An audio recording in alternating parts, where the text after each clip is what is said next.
They're allowing nearly 200 rushing yards per game over the last three.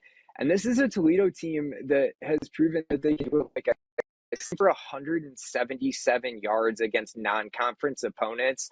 And sometimes those non-conference opponents give you some wonky numbers because you're playing easy competition, whatever it may be.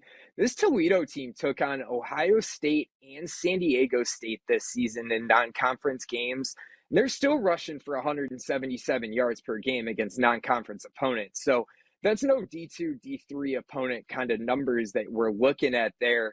And then you look at Toledo's defense that has kind of been their pride and joy. They're allowing under 300 total yards of offense over the last 4 weeks, holding teams to just 46.3% completion. So they're shutting down the passing game. They're limiting the opportunities that opponents can get there.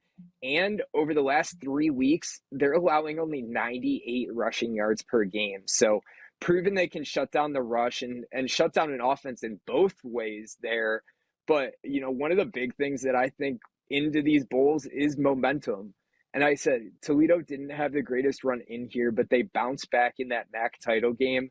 You look at Liberty's last 3 games, and I think this might be what bookmakers were looking at.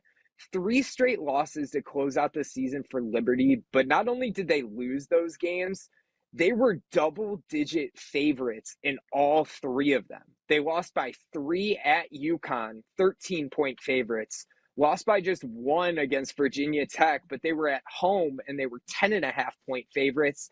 Oh yeah, and then that measly little 35-point loss to New Mexico State as a 24-point favorite. So you want to talk about some bad momentum coming into this game. Liberty is the perfect example, and I don't think that this is a game that they can bounce back in. I think Toledo takes it by a touchdown, so I'd take this one all the way up to -6.5, we'll say.